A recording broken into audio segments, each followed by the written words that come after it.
Yes. ठीक है। ठीक है, आगे बढ़ते हैं। तो मैंने अभी तक जो बात की थी वो मैं फिर से कर लेता हूँ, ठीक है। तो देखो, जावास्क्रिप्ट एक प्रोग्रामिंग लैंग्वेज है, और एक प्रोग्रामिंग लैंग्वेज को एग्जीक्यूट करने के अलग अलग तरीके होते हैं। एग्जीक्यूट करना मतलब रन करना। तो जावास्क्रिप्ट को हम तीन अलग अलग तरीके से रन कर सकते हैं। हम ब्राउजर का यूज मतलब एचटीएमएल फाइल बना के ब्राउजर में रन कर सकते हैं, या तो सीधा सीधा ब्राउजर में रन कर सकते हैं, जहाँ पे ब्राउजर का डेव टूल्स, जिसे डेवलपर टूल्स कहते हैं, उसको खोल के वहाँ पे रन कर सकते हैं। और लास्ट में हम नोड जेएस का यूज करके जावास्क्रिप्ट को रन कर सकते हैं। वहाँ पे हम क्या करते हैं, नोड जावास्क्रिप्ट की फाइल्स बनाते हैं और उन फाइल को वाया कमांड लाइन एग्जीक्यूट करते हैं। तो हम देख लेते हैं कि किस तरह एचटीएमएल फाइल बना के जावास्क्रिप्ट एग्जीक्यूट कर सकते हैं। तो देखो, मेरे पास यहाँ पे एक फोल्डर है जहाँ पे मैं एक फाइल बनाऊंगा। एक्चुअली मैं HTML फोल्डर के अंदर जाके यहाँ पे ऑलरेडी फाइल पड़ी है उसको डिलीट कर देता हूँ और एक नई फाइल बना रहा हूँ। इसको मैं बोलूँगा 1.html। ये HTML फाइल मुझे किसी भी टेक्स्ट एडिटर में खोल देनी है। ठीक है, टेक्स्ट एडिटर वो है जहाँ पे आप कोड लिखते हैं। वो नोटपैड हो सकता है, नोटपैड प्लस प्लस हो सकता है, या फिर VS कोड। और VS कोड ही यूज़ करेंगे हम पूरे पूरे कोर्स के लिए। फिलहाल मैं यहाँ पे लिख देता हूँ। तो एक HTML फाइल क्या होती है, उसमें HTML का टैग होता है, बॉडी का टैग होता है। तो वो बॉडी का टैग हम स्किप कर सकते हैं, अगर बॉडी बॉडी का टैग नहीं लिखेंगे तब भी चलेगा। और हमें यहाँ पे लिखना है स्क्रिप्ट टैग। ठीक है, स्क्रिप्ट टैग को ऑन करना है और स्क्रिप्ट टैग को ऑफ कर देना है, मतलब क्लोज कर देना है। इसके अंदर अब जो भी लिखेंगे ना वो जावास्क्रिप्ट होने वाला है। तो मैं यहाँ पे लिखता हूँ अलर्ट हेल्प। ठीक है, ये फाइल को मैंने सेव कर दिया और इस फाइल को मैं ब्राउजर में ओपन करूंगा। देखिए, मैंने इस फाइल को ब्राउजर में ओपन किया, यहाँ पे लिखा आ गया हेलो। ये जो अलर्ट फंक्शन है जो हमने यहाँ पे लिखा, इसे फंक्शन कहते हैं। तो अलर्ट सिर्फ ब्राउजर में रन होता है। हम एक और फंक्शन यहाँ पे हमारे पास अवेलेबल है जिसको जिसको कहते हैं console.log। ठीक है, ये देखो, ये अभी सिंटेक्स क्या है, फंक्शन क्या है, उसके बारे में ज़्यादा डिटेल में मत जाओ। सिंपली इतना जान लो, अगर प्रिंट करना है कुछ तो console.log का यूज़ करना है। यहाँ पे मैं लिखूंगा हेलो वर्ल्ड, और इसको मैंने सेव कर दिया। अब सेव करने के बाद मैं क्या कर सकता हूँ, ब्राउजर में वापस जाऊंगा। यहाँ पे ऊपर देख सकते हो मेरा जो फाइल था वो यहाँ पे ऑलरेडी ओपन है। तो मैं इसको रिफ्रेश करूंगा तो मेरा प्रोग्राम फिर से एग्जीक्यूट होगा, लेकिन कहीं पे प्रिंट नहीं हुआ। क्यों? क्योंकि हमने यहाँ पे लिखा है console.log। इसका मतलब कंसोल के अंदर लॉग करना है, कंसोल के अंदर एक लॉग लगेगा। और ब्राउजर का कंसोल कहाँ होता है, वो हमें मिलता है डेव टूल्स में। तो किसी भी ब्राउजर के अंदर या फिर क्रोम के अंदर, ठीक है, हर ब्राउजर में डेव टूल्स आता है, लेकिन क्रोम के अंदर डेव टूल्स खोलने का तरीका है, तीन डॉट में जाना है, मोर में जाना है और डेव टूल्स पे क्लिक कर देना है। ठीक है, एक ऑप्शन ये है। दूसरा ऑप्शन ये है कि आप F12 जो की होती है ब्राउजर में, F12 वाली वो की दबा दो, तब भी ये ओपन हो जाएगा। तो यहाँ पे आप देख सकते हैं हेलो वर्ल्ड प्रिंट हो चुका है। ओके, इसकी जगह मैं अगर अपना नाम लिखता हूँ, ठीक है, हामिद लोहार लिखा। अब मैं फाइल को फिर से सेव कर देता हूँ। फिर से मैं ब्राउज़र में जाता हूँ और इस पेज को मुझे करना है रिफ्रेश। रिफ्रेश करते ही ये बदल जाएगा और यहाँ पे अब हामिद लोहार लिखा गया है। जितनी बार मैं इस फाइल को रिफ्रेश करूँगा उतनी बार मेरा जावास्क्रिप्ट प्रोग्राम लोड होके रन होगा। ठीक है, ये एक तरीका हो गया जहाँ पे HTML के अंदर जावास्क्रिप्ट लिखा जाता है, और स्टार्टिंग से ऐसा ही होता आ रहा है। मतलब अभी भी आप जितनी भी वेबसाइट के अंदर जावास्क्रिप्ट को इंटीग्रेट करना होता है ऐसे ही करते हैं, स्क्रिप्ट टैग का यूज़ करके वहाँ पे जावास्क्रिप्ट लिखते हैं। लेकिन फिलहाल हमारे पास अभी लेटेस्ट में बहुत सारी टेक्नोलॉजीज आ गई हैं जिसका यूज़ करके अलग से हम VS कोड में पूरा प्रोजेक्ट बनाते हैं और बहुत कुछ कर सकते हैं। तो दूसरा तरीका जो हमने देखा वो है क्या, execute directly in dev tools. तो देखो, मैंने आपको बता दिया ऑलरेडी कि डेव टूल्स कैसे ओपन करते हैं। तो डेव टूल में यहाँ पे जो कंसोल है ना, बाकी के बहुत सारे यहाँ पे दूसरे ऑप्शन भी होंगे, लेकिन ये जो कंसोल का ऑप्शन है वहाँ पे आप कोई भी जावास्क्रिप्ट लिख सकते हैं। तो मैंने यहाँ पे कंसोल लॉग लिखा और यहाँ पे प्रिंट करता हूँ एग्जीक्यूटिंग हियर। जैसे ही मैंने प्रिंट लिख के एंटर दबाया, जावास्क्रिप्ट यहीं पे रन हो गया। ठीक है, तो इस तरह से सीधा सीधा अगर आपको क्विक जावास्क्रिप्ट रन करना है, क्विक देखना है कि कौन सी चीज कैसे काम करती है, तो यहाँ पे आप कंसोल खोल के यहाँ पे रन कर सकते हैं। तीसरा तरीका है कि आप जावास्क्रिप्ट की एक फाइल बना लो।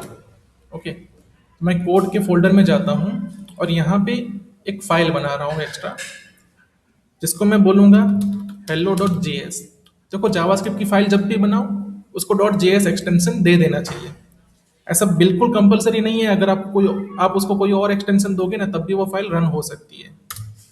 तो मैंने उसको JS एक्सटेंशन देके फाइल को सेव कर दिया। इस फाइल को मैं ओपन करूंगा कोड एडिटर में। ओके, और कोड एडिटर में यहाँ पे मैं फिर से वही करूंगा, console.log ही लिखना है मुझे, क्योंकि हम सबसे पहला प्रोग्राम रन कर रहे हैं, वो हेलो वर्ल्ड ही बनाना है हमें। इसको मैंने हेलो वर्ल्ड लिख के सेव कर दिया। अब क्वेश्चन ये है कि ये जो जावास्क्रिप्ट की फाइल है उसे एग्जीक्यूट कैसे करेंगे, उसको रन कैसे करना है। तो उसके लिए हमें यूज करना पड़ेगा कमांड लाइन टूल, जिसको विंडोज में पावर शेल होता है या फिर CMD होता है।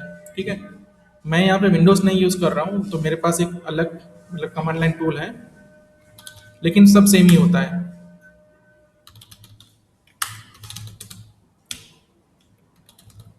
ठीक है, तो देखो ये मेरा कमांड लाइन टूल की तरह एक टूल खुल गया है। अब मुझे क्या करना है, यहाँ पे पहली चीज तो मेरे पास ना नोड इंस्टॉल होना चाहिए। ठीक है, आपकी सिस्टम के अंदर नोड इंस्टॉल है या नहीं है वो आपको देखना हो तो कैसे देख सकते हैं, आपको कमांड लाइन टूल में लिखना है नोड और -v कर देना है। ठीक है, नोड -v। इससे क्या होगा, अगर नोड का वर्जन कोई भी इंस्टॉल्ड है आपकी मशीन पे तो वो दिख जाएगा। ठीक है, अगर ये कमांड फेल हो जाती है इसका मतलब आपकी जो मशीन है उस पर नोड सही से इंस्टॉल नहीं हुआ है। तो आप गूगल पे जाके यूट्यूब पे बहुत सारी ट्यूटोरियल मिल जाएंगे कि आप नोड कैसे इंस्टॉल कर सकते हैं, नोड का अलग अलग वर्जन कैसे इंस्टॉल कर सकते हैं। तो मैं मान के चलता हूं कि आप नोड आपकी मशीन में होगा, नहीं होगा तो आप इंस्टॉल कर लेंगे। ठीक है, अब ये जो फाइल है ना, इसको मुझे एग्जीक्यूट करने के लिए यहाँ पे नोड लिखने के बाद इस फाइल का पूरा पाथ लिखना है मुझे। तो ये ऊपर मेरा पूरा पाथ दिख रहा है जो कि है इस फोल्डर का पाथ। ओके, एक मिनट। ठीक है, ऊपर मेरे पास ये जो है ना, ये पूरा एक फोल्डर का पाथ है। तो मैं पूरा फोल्डर का पाथ यहाँ पे टर्मिनल में पेस्ट कर दूंगा। उसके बाद कोड के अंदर कौन सा है मेरे फाइल का, hello.js, ये मेरी फाइल का नाम है। तो मैं नोड के बाद hello.js लिखूंगा और एंटर दबाऊंगा। ऐसे लिखने से जो काम कंसोल में हुआ था, जो काम ब्राउजर में हुआ था, वैसा ही काम यहाँ पे होगा। इसको आप नोड का कंसोल मान सकते हैं। ठीक है, जावास्क्रिप्ट का कंसोल, लेकिन अब सीधा फाइल एग्जीक्यूट करनी है। अगर मैं इस फाइल में कुछ चेंजेस करता हूँ और यहाँ पे दूसरी एक लाइन ऐड कर देता हूँ, दूसरी बार कंसोल लॉग लगा के, और यहाँ पे लिखूंगा this is JavaScript master class, और ये करके मैंने इसको सेव कर दिया। अब मैं फिर से अपना टर्मिनल खोलूंगा। टर्मिनल का मतलब कमांड लाइन होता है। ठीक है, और फिर से मैं अपनी ये फाइल एग्जीक्यूट करूंगा। इस बार इसने 2 कंसोल लॉग लगाए, क्योंकि हमने प्रोग्राम में 2 कंसोल लॉग लिखे थे। ठीक है, यहां तक अगर किसी को कुछ दिक्कत हो, मतलब कुछ डाउट्स हो, तो पूछ सकता है।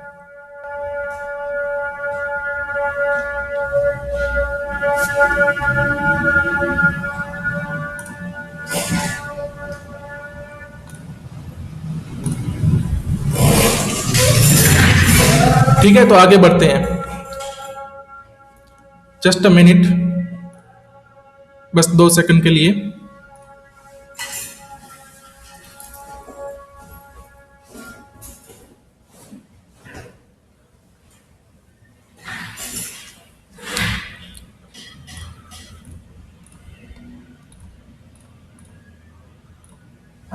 ठीक है, ऑडियो एंड वीडियो नहीं है। अभी सब आ रहा होगा फिर से। ओके, ठीक है। अब नेक्स्ट हम जानेंगे वैल्यू के बारे में। ओके, ये वैल्यू क्या होता है? तो देखो, प्रोग्रामिंग जो है ना, प्रोग्रामिंग का पूरा कंसेप्ट ये वैल्यूज के अराउंड ही घूमता है।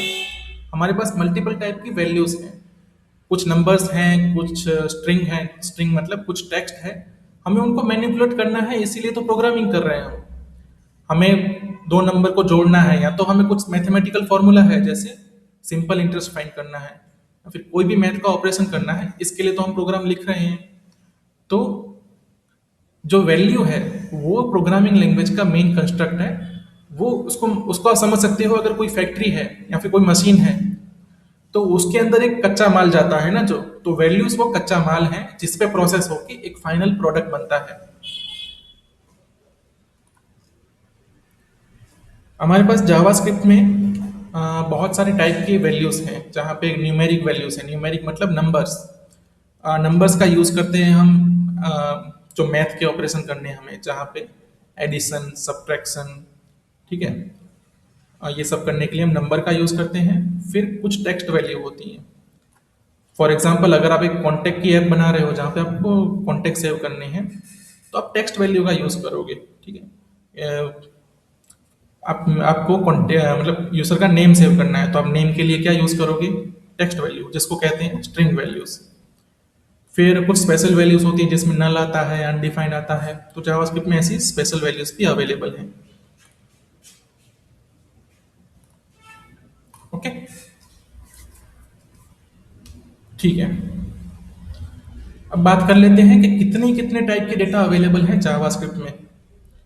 तो देखो, स्ट्रिंग जो कि हमने बात की, टेक्स्ट वैल्यूज, नंबर जहाँ पे मैथमेटिकल ऑपरेशन के लिए जो भी नंबर होते हैं, ठीक है, अब उसमें वो भी नंबर आ जाते हैं जो 1 2 3 4 1। इसमें जो डॉट वाले नंबर होते हैं, डेसिमल वाले, वो भी आ जाते हैं।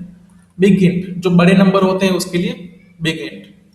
फिर एक आता है बुलियन, जहाँ पे ट्रू या फॉल्स, ठीक है, ये दो वैल्यूज की बात की जाती है। ट्रू या फॉल्स मतलब या तो कुछ सही है या तो गलत है, ये बताने के लिए बुलियन का यूज किया जाता है। फिर अनडिफाइंड है, नल है, और ऑब्जेक्ट का टाइप है।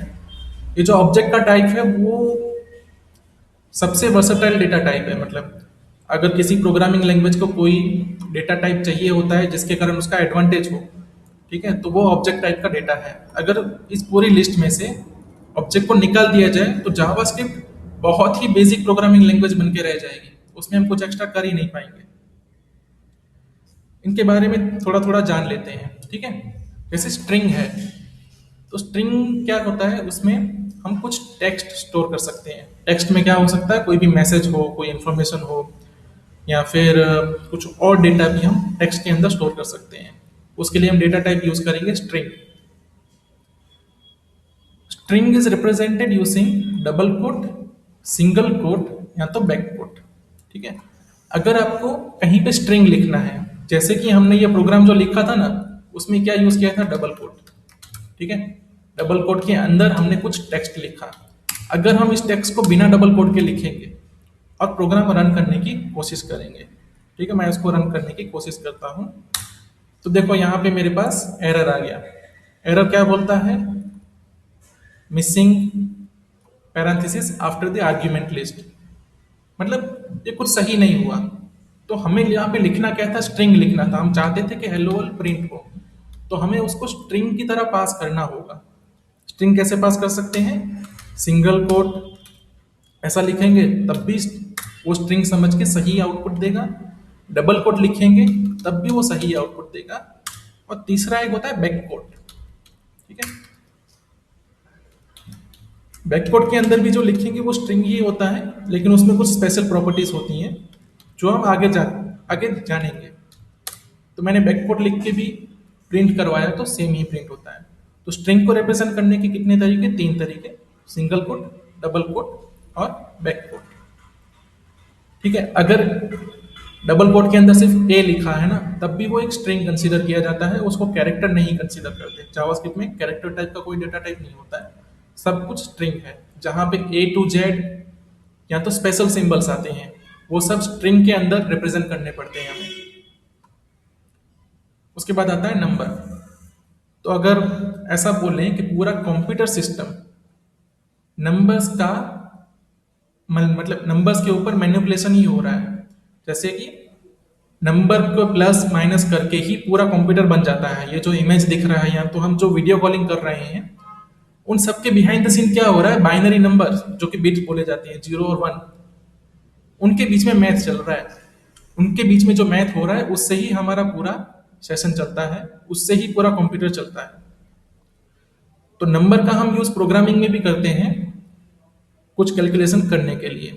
ठीक है, तो number represent numbers for arithmetic operation, numeric values are used to perform calculation। ठीक है, अगर मैं लिखता हूँ 13 तो वो एक नंबर है और उसको हम बोलेंगे होल नंबर। होल नंबर मतलब वो डेसिमल पॉइंट वाला नंबर नहीं है। 215 होल नंबर है, फिर 300.550 इसे कहेंगे हम फ्रैक्शनल नंबर, और इसको फ्लोट भी कहा जाता है। फ्लोट या तो डबल कह सकते हैं, इसको इंटीजर कहा जाता है जो होल नंबर होते हैं उसको। तो ये भी हमारे पास दूसरा एक फ्लोटिंग नंबर है, फ्लोटिंग पॉइंट नंबर। ठीक है, अब देखते हैं बिग इंट क्या क्या यूज है। तो जो जावास्क्रिप्ट का नंबर डेटा टाइप है वो मैक्सिमम ये वैल्यू स्टोर कर सकता है और मिनिमम ये वैल्यू स्टोर कर सकता है। अगर हमें किसी प्रोग्राम में इससे बड़ी वैल्यूज की जरूरत पड़ी, इससे बड़े इंटीजर स्टोर कराने पड़े या फिर नंबर स्टोर कराने पड़े, तो उसके लिए हम यूज करेंगे big int. Big int use करने के लिए किसी भी नंबर के आगे हमें एन लिखना होता है। किसी भी नंबर के आगे अगर एन लिख दिया तो उसका मतलब ये as a big int consider किया जाएगा। और अगर आप ये बिग इंट का फंक्शन भी यूज करते हैं, जहाँ बिग इंट लिख के पैरेंथेसिस ओपन की और पैरेंथेसिस क्लोज कर दी, उसके अंदर कोई भी नंबर लिखा, देखो यहाँ पे अंदर एन नहीं लिखना है, तो वो भी बिग इंट कंसीडर किया जाता है। ठीक है, तो हम देख लेते हैं थोड़ा सा नंबर को हम प्रिंट करेंगे तो कैसे दिखते हैं। वो नॉर्मली टेक्स्ट की तरह ही दिखेंगे। अगर कंसोल लॉग लगाते हैं नंबर 13, ठीक है, तो कोई ज़्यादा फर्क नहीं आएगा। 13 प्रिंट हो गया, उसका थोड़ा कलर इस बार अलग है क्योंकि वो न्यूमेरिक वैल्यू थी। 3.45 लिखता हूँ और उसको प्रिंट कराता हूँ, 3.45 प्रिंट हो जाएगा। ठीक है, ओके। बिगिन के बाद आता है बुलियन। तो बुलियन को जैसे मैंने पहले बताया, सिर्फ दो वैल्यू होती है उसके अंदर, ट्रू या तो फॉल्स। ओके, जैसे कि नंबर के अंदर बहुत सारी वैल्यू हो सकती हैं, 0 1 2 3 4 से लेके इनफाइनाइट तक, क्योंकि हमारे पास बिग इंट भी है तो बिग इंट और भी बहुत सारी वैल्यू स्टोर कर सकता है। तो वैसे लेकिन ट्रू फॉल्स के अंदर क्या होता है, सिर्फ दो ही वैल्यू, यहाँ तो ट्रू रहेगा यहाँ तो फॉल्स रहेगा, उसके सिवा कोई वैल्यू नहीं होती है। और मेनली जो ट्रू फॉल्स वैल्यूज हैं उसका यूज होता है ब्रांचिंग करने के लिए। अपने कोड में जो ब्रांचिंग, जिसको बोलते हैं हम इफ कंडीशन बोलते हैं। ठीक है, प्रोग्राम हमारा नॉर्मली क्या होता है, ऊपर से नीचे सीधा सीधा सीधा चलता आता है, लेकिन हमें जरूरत पड़ती है एक पॉइंट पे आके हम या तो ये वाला कोड एग्जीक्यूट करें या तो ये वाला कोड एग्जीक्यूट करें। ठीक है, तो जब ऐसी कंडीशन होती है कि हमें दो कोड में से कोई एक कोड एग्जीक्यूट करना है, उसे ब्रांचिंग कहते हैं। तो ब्रांचिंग के लिए ट्रू या फॉल्स यूज होता है। अगर ट्रू है तो ये वाला कोड, फॉल्स है तो दूसरा वाला कोड। ठीक है, उसके बाद हमारे पास अनडिफाइंड और नल, ये दो वैल्यूज हैं। इन दोनों का पर्पस ऑलमोस्ट सेम है, लेकिन थोड़ा सा डिफरेंस है इन दोनों के मीनिंग में सिर्फ डिफरेंस है। बेसिकली जब कोई भी वैल्यू नहीं है तो इसका मतलब नल या तो अनडिफाइंड होना है उसको। अब अनडिफाइंड का मतलब क्या होगा कि भाई वैल्यू ना हमें पता नहीं है। अनडिफाइंड का मतलब ये हुआ कि हमें वैल्यू पता नहीं है, जबकि नल का मतलब है हमें वैल्यू तो पता है, हम जानते हैं वैल्यू क्या है और वैल्यू नल है। ठीक है, हमें वैल्यू पता है लेकिन वैल्यू नल है, इसका मतलब नल वैल्यू। जब हमें वैल्यू पता ही नहीं है तब एक वैल्यू यूज होती है, उसको बोलते हैं अनडिफाइंड। इसके बाद एक और वैल्यू होती है जिसे कहते हैं नन। ठीक है, नन का मतलब होता है नॉट अ नंबर। तो जब भी कोई ऐसा मैथमेटिकल ऑपरेशन परफॉर्म हो जो कि पॉसिबल ही नहीं है, जैसे डिवाइड बाय जीरो पॉसिबल ही नहीं है, उसका क्या रिजल्ट आएगा हम जान ही नहीं सकते, तो ऐसे केस में जावास्क्रिप्ट रिटर्न करता है नन। ओके, इसको अगर हमें देखना है तो हम ऐसा कर सकते हैं। इसको मैं क्लियर करता हूँ, थोड़ा और जूम करता हूँ इसको मैं। ओके, तो एक मैथमेटिकल ऑपरेशन परफॉर्म करने के लिए क्या कर सकते हैं हम, कंसोल डॉट लॉग, इसके अंदर मान लो मैं लिखता हूँ 5+5 और एंटर मारता हूँ तो मुझे यहाँ पे 10 मिल जाएगा। ठीक है, अगर मैं 5/5 लिखता हूँ तो 1 मिल जाएगा, लेकिन अगर मैं इसको 5/0 लिखूँ तो टेक्निकली ये पॉसिबल नहीं है, इसका कोई आंसर है ही नहीं। तो यहाँ पे इसने इन्फिनिटी दे दिया। ठीक है, अब कुछ केसेस होते हैं जहाँ पे हमें नन भी मिलता है, तो इन्फिनिटी, नन और माइनस इन्फिनिटी ये सब स्पेशल वैल्यूज हैं नंबर के। ठीक है, उसके बाद आता है ऑब्जेक्ट। तो मेनली ऑब्जेक्ट का यूज होता है ना, हमने जितने भी डेटा टाइप देखे, नंबर, स्ट्रिंग, इन सबको मिक्स करके एक वैल्यू में यूज करना। जो ऑब्जेक्ट वैल्यूज होती हैं वो mixer of multiple data type हो सकती हैं, mixer of single data type हो सकती है, लेकिन एक से ज्यादा होना है उनको। जब हमें एक ही ऑब्जेक्ट के अंदर या एक ही वैल्यू के अंदर मल्टीपल वैल्यू स्टोर करानी है तो हम ऑब्जेक्ट का डेटा टाइप यूज करते हैं। ऑब्जेक्ट के डेटा टाइप में मेनली एक डेटा टाइप होता है एरे और एक होता है ऑब्जेक्ट। एरे के अंदर क्या होता है, हम एक से ज्यादा value as a list store कराते हैं। ठीक है, जैसे मेरे पास लिस्ट ऑफ स्टूडेंट हैं तो मैं उनके नेम को एरे में स्टोर करा दूंगा, तो इससे वो लिस्ट स्टोर होगी। ठीक है, जब भी हमें ऐसा लिस्ट वाला कामकाज करना है तो हम एरे का यूज करेंगे। फिर हमारे पास दूसरा एक ऑप्शन होता है ऑब्जेक्ट ऑब्जेक्ट यूज करने का, जो कर्ली ब्रेसिस से होता है। तो ऑब्जेक्ट स्टोर कराने के लिए,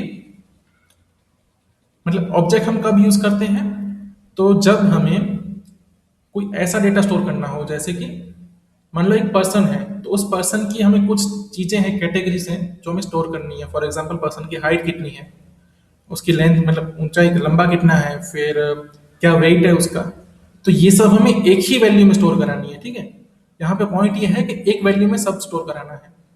हम इसको मल्टीपल वैल्यू में तो स्टोर करा ही सकते हैं।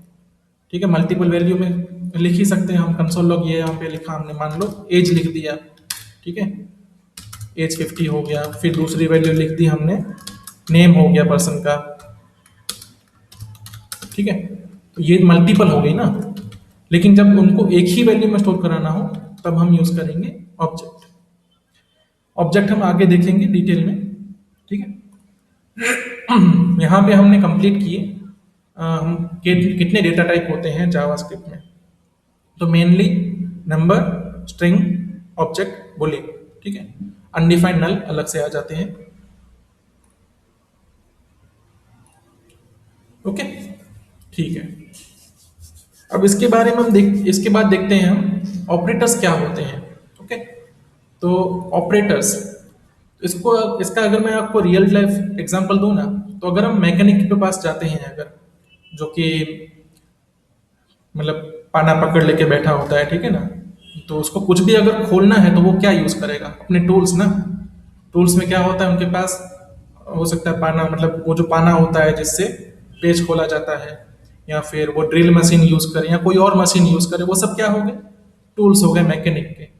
तो वैसे ही प्रोग्रामिंग के अंदर जो टूल्स होते हैं उनको ऑपरेटर कहते हैं। ठीक है, टूल्स में मान लो अगर एक मशीन है आपके पास, उस मशीन को आप कुछ इनपुट दोगे, वो कुछ आउटपुट देगा। जैसे कि कोई एक कटर मशीन हो, तो अगर आप उसको एक फुल, मतलब एक अगर लकड़ी दोगे आप उसको, तो वो उसको दो लकड़ी में डिवाइड करके देगी। ठीक है, वैसे ही कोई और मशीन हो सकता है जिसको आप दो लकड़ी दो तो वो एक लकड़ी बना के दे दे। पॉसिबल है, ऐसा हो सकता है। तो वो क्या है, मशीन्स हैं। तो वैसे ही प्रोग्रामिंग लैंग्वेज के अंदर हमारे पास होते हैं ऑपरेटर्स। ऑपरेटर वैसे ही मशीन का काम करते हैं। हमें ऑपरेटर को कुछ चीजें देनी है और वो कुछ चीजें रिटर्न करके देगा।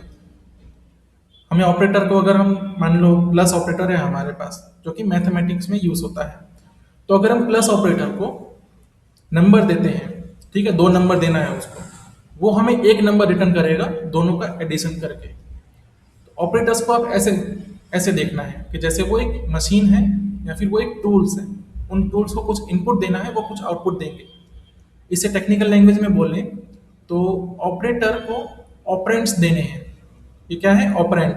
ओके, 1 और 5 उसको हम बोलेंगे ऑपरेंड, और प्लस को बोलेंगे हम ऑपरेटर। तो जब ऑपरेटर और ऑपरेंड को हम प्लस करते हैं, इसका मतलब वो ऑपरेटर को इनपुट मिले, वो दो ऑपरेंड, और वो रिजल्ट देगा जिसे बोलते हैं रिटर्न वैल्यू। तो वो रिजल्ट देगा बेस्ड ऑन कि वो ऑपरेटर क्या करता है। तो प्लस है तो वो दोनों का सम करके देगा, माइनस है तो वो दोनों का सब्ट्रैक्शन करके देगा। ठीक है, अब देखते हैं अरिथमेटिक ऑपरेटर के बारे में कि हमारे पास कितने अरिथमेटिक ऑपरेटर अवेलेबल हैं।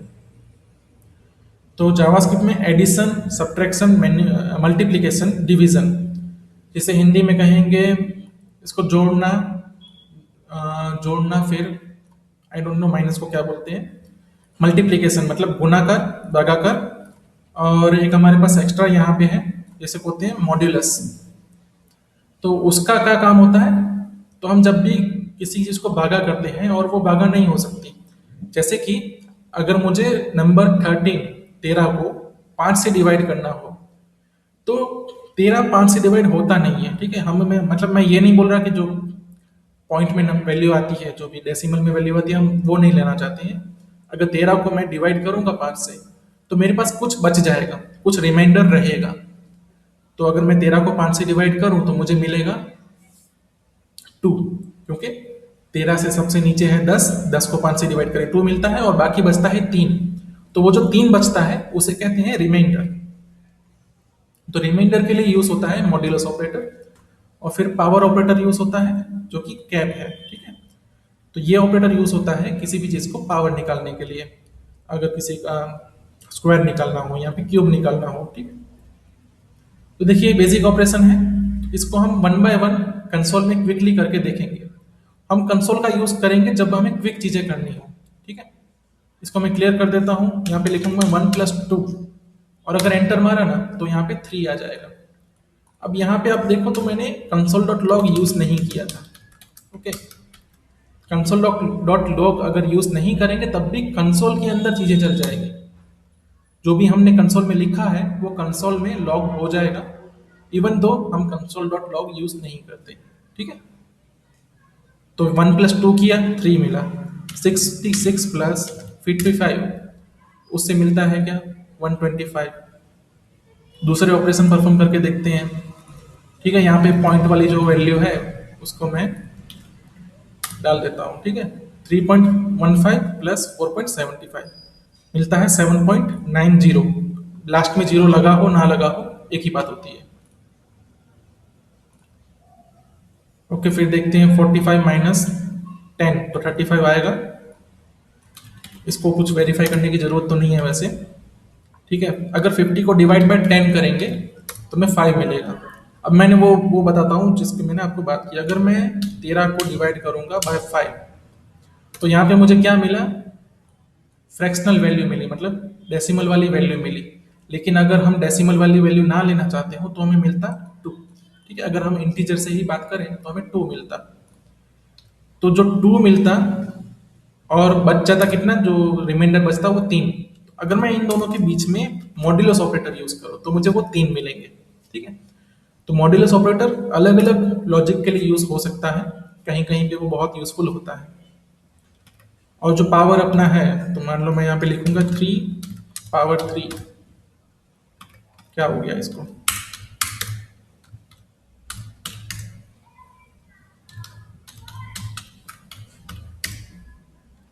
सॉरी ये पावर ऑपरेटर नहीं है मेरे ख्याल से, पावर ऑपरेटर में 2 लगते हैं। इसको अभी अब रहने दीजिए, इसके लिए मैं आपको सही से जो ऑपरेटर होता है वो बताऊंगा। मेरे ख्याल से ये ऑपरेटर जावास्क्रिप्ट में नहीं होता है, ये किसी और चीज के लिए यूज हो रहा होगा। ठीक है, ठीक है, अभी हमने क्या देखा, ऑपरेटर्स का यूज करके हम ऑपरेशन परफॉर्म कर सकते हैं। ठीक है, अभी तक हमने क्या देखा, 1+2=3 आता है, मतलब दो दो ऑपरेटर देखे, 2 नंबर हैं उसके साथ एक ऑपरेटर यूज करना है। लेकिन हम इसको एज अ रो, मतलब मल्टीपल ऑपरेटर्स और मल्टीपल ऑपरेंड्स को एक साथ यूज कर सकते हैं। लेकिन इसका मतलब ये नहीं है कि जावास्क्रिप्ट इसको एक ही लाइन में करेगा। ठीक है, जावास्क्रिप्ट इसको एक एक करके ही करेगा। जावास्क्रिप्ट पहले देखेगा ये दोनों हैं, एक ऑपरेटर एट अ टाइम। ठीक है, एट अ टाइम आपका जो कच्चा माल है, मैंने जैसे बोला वैल्यूज होती है वो क्या होती है, कच्चा माल, ऑपरेटर्स होती है वो कोई मशीन है। तो एट अ टाइम आपका जो माल है ना, ऐसे पाइपलाइन में अगर चलाते हैं, एट अ टाइम एक ही मशीन के अंदर होता है। अगर आपने गाड़ी बनने की प्रोसेस देखी होगी ना, तो अगर एक कार बन रही है एट अ टाइम एक ही मशीन उस पर काम कर सकती है ना, दो मशीन एक साथ उस पर काम नहीं कर सकती।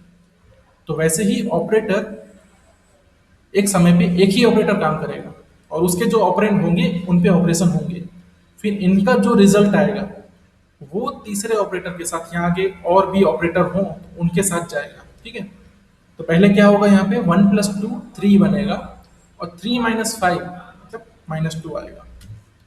इसमें मैं और भी जोड़ देता हूँ +50। ठीक है, तो वो भी कैसे होगा,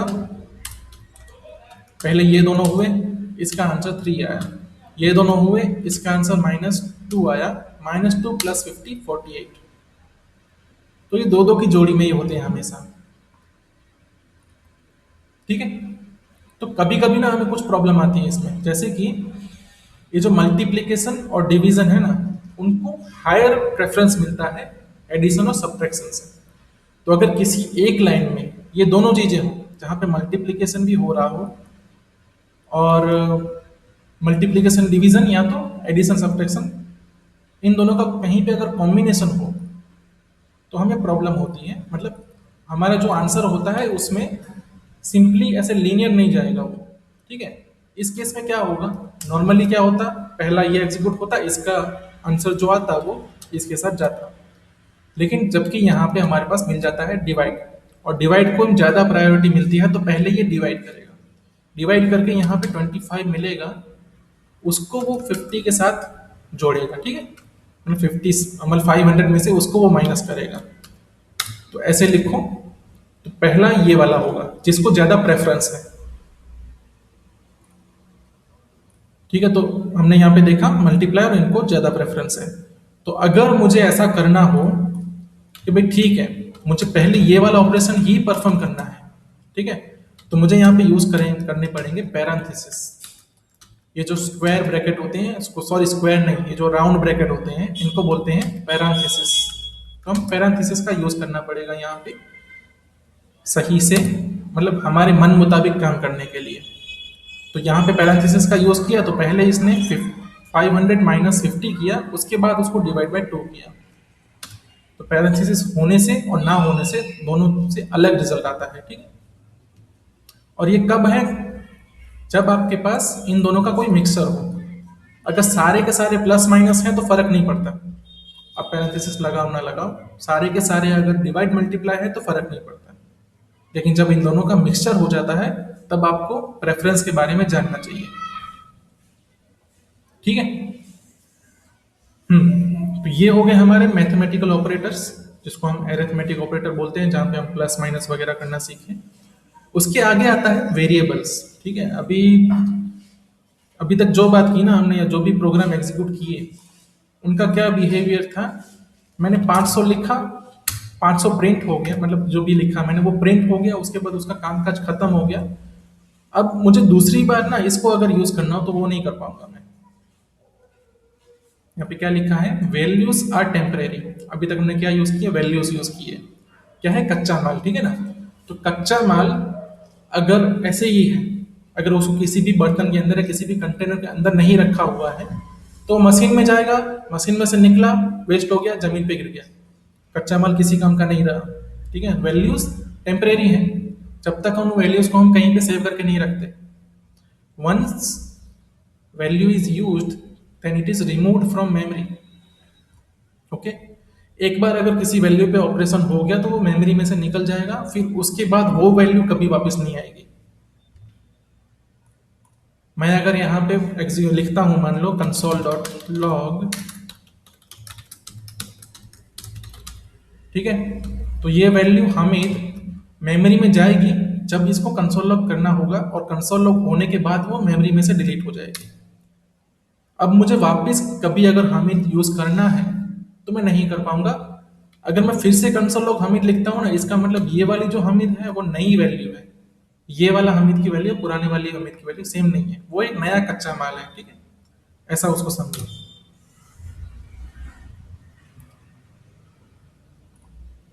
तो वैल्यू होती है टेम्परेरी, इसलिए हमें क्या करना है, वैल्यू को किसी एक जगह पे स्टोर करना है। जैसे कि कच्चा माल जो होता है ना, अगर एक मशीन के अंदर गया है तो एक कंटेनर हो गया, एक कोई चीज होगी उसके अंदर वो स्टोर हुआ है, ठीक। मान लो पानी है या फिर शरबत बना रहे हैं हम, ठीक है। एक मशीन है, इसमें एक जगह पे पानी डालना है, दूसरी जगह पे चाशनी डालनी है और वो शरबत बना के देता है। ऐसे मशीन को यहाँ से पानी डालेंगे तो पानी कहाँ से जा रहा है, एक बोतल में से। बोतल क्या है, कंटेनर। यहाँ से चाशनी जा रही है, वो कहाँ से जा रहा है, बोतल में से। बोतल क्या है, कंटेनर। तो दो कंटेनर में से वैल्यू निकलती है, मशीन के अंदर जाती है। अगर मैंने नीचे एक कंटेनर नहीं रखा तो क्या हो जाएगा, मेरी सारी शरबत वेस्ट हो जाएगी, मैं उसको कहीं पे यूज ही नहीं कर पाऊंगा, ठीक है। तो नीचे कंटेनर रखना पड़ता है। और प्रोग्रामिंग लैंग्वेज में वो कंटेनर क्या होता है, वो होता है variables. Suppose we want to use the result of calculation in another calculation, ठीक है। अगर कोई ऐसा केस आता है जहां पे ऊपर जो भी मैंने कैलकुलेट किया उसको नीचे किसी और कैलकुलेशन में यूज करना है, जो हम मैथ में बहुत करते थे। मतलब ऊपर जो रिजल्ट आया उसको बोलेंगे हम रिजल्ट वन, और नीचे उसको यूज करेंगे। तो वैसे मैथ में हमने कैसे किया, उसको रिजल्ट वन बोला, मतलब एक रिजल्ट आया उसको हमने नाम दे दिया। तो वैसे ही प्रोग्रामिंग लैंग्वेज में भी किसी वैल्यू को एक नाम दिया जा सकता है, इस वैल्यू को एक नाम के साथ कनेक्ट किया जाता है, ठीक है। जब ये कनेक्शन बन जाता है तो वो वैल्यू हमेशा मेमोरी में रहती है जब तक प्रोग्राम चालू है आपका। वेरिएबल आर वैल्यू होल्डर्स, उसके अंदर वैल्यू होल्ड करते हैं वो लोग। We can link a value to variable using keywords like let, const and var. ये तीन कीवर्ड हैं जिनका यूज करके हम वैल्यू को नेम के साथ ज्वाइन कर सकते हैं। यहाँ पे एक नया वर्ड है, कीवर्ड। कीवर्ड का मतलब होता है जावास्क्रिप्ट प्रोग्रामिंग के कुछ ऐसे वर्ड जो जावास्क्रिप्ट जानता है। अगर मैं उसको बोलूंगा लेट, तो जावास्क्रिप्ट को पता है कि लेट क्या है। कॉन्स्ट, जावास्क्रिप्ट को पता है कि कॉन्स्ट क्या है। उसे कीवर्ड्स कहते हैं, जो जावास्क्रिप्ट प्रोग्रामिंग लैंग्वेज में प्री नोन है, जावास्क्रिप्ट प्रोग्रामिंग को पता है। Variable remain in memory throughout the lifetime of program. जब तक प्रोग्राम चलेगा तब तक मेमोरी में वेरिएबल रहेगा।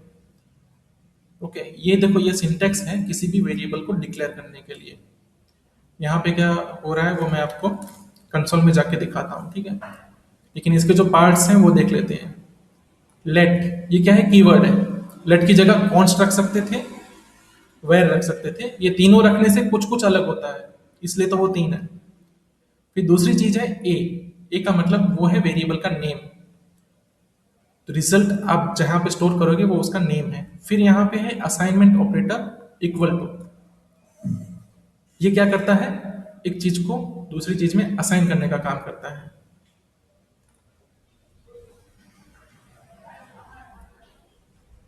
ठीक है, यहाँ पे शिवा ने बोला डबल डबल मल्टीप्लीकेशन यूज होता है पावर के लिए, वो बाद में देखेंगे, ठीक है। ओके, असाइनमेंट ऑपरेटर की बात करते हैं। तो असाइनमेंट ऑपरेटर का क्या है, वो एक चीज को, एक वैल्यू को किसी एक वेरिएबल में डालने का काम करता है, ठीक है। वेरिएबल क्या है, कंटेनर। वेरिएबल है बोतल। एक मशीन में हमने वैल्यूज डाली, कोई ऑपरेटर यूज किया। इवन तो कोई ऑपरेटर यूज नहीं करते हैं तब भी जो बोतल में जब भी हमें शरबत डालनी है तो बोतल तो होनी चाहिए ना। तो बोतल का नाम है ए, ठीक है। और बोतल में चीज डालने के लिए जो यूज होता है वो है इक्वल टू। और जो राइट साइड में मिलेगा वो होगा वैल्यू, ठीक है। राइट साइड में हमेशा यहाँ पे वैल्यू होगा, लेफ्ट साइड में यहाँ पे वेरिएबल होगा। जब भी इक्वल टू ऑपरेटर का यूज हो तो यहाँ पे लेफ्ट साइड में वेरिएबल होना ही चाहिए। अगर वे लेफ्ट साइड में वेरिएबल नहीं रहता तो इक्वल टू ऑपरेटर सही से काम नहीं करेगा। इसको हम जाके कंसोल में करके देखते हैं, ठीक है। मैं यहाँ पे यूज करूंगा लेट। मुझे पहले लेट लिखना है, फिर वेरिएबल का नाम लिखना है। फिलहाल उसका नाम ए है, लेकिन उसका नाम कुछ भी रह सकता है, हम वो भी रखेंगे। इक्वल टू ऑपरेटर क्यों नहीं काम कर रहा, क्या हो गया इसको। इक्वल टू मान लो बोलता हूं यहाँ पे मैं हमें, ठीक है। ये स्टेटमेंट या फिर ये जो मैंने एग्जीक्यूट किया इसका कोई रिजल्ट नहीं आया, कुछ भी कंसोल में प्रिंट नहीं हुआ, क्योंकि हमने कंसोल में तो प्रिंट कराया भी नहीं है, ना तो कंसोल लॉग लिखा था ना कुछ और लिखा था। अब ए जो है उसके अंदर हमीद लिखा जा चुका है। अब जहां जहां मैं ए का यूज करूंगा ना वहां वहां हमीद का यूज होगा। कंसोल डॉट लॉग ए, तो यहाँ पे क्या हो गया, हमीद हो गया, ठीक है। ऐसे ही कोई और वेरिएबल यूज हो सकता है। जैसे मैं एक वेरिएबल का यूज करता हूँ लास्ट नेम, वेरिएबल का नाम रखा मैंने इक्वल टू फंक्शन क्यों नहीं यूज हो रहा है मेरा?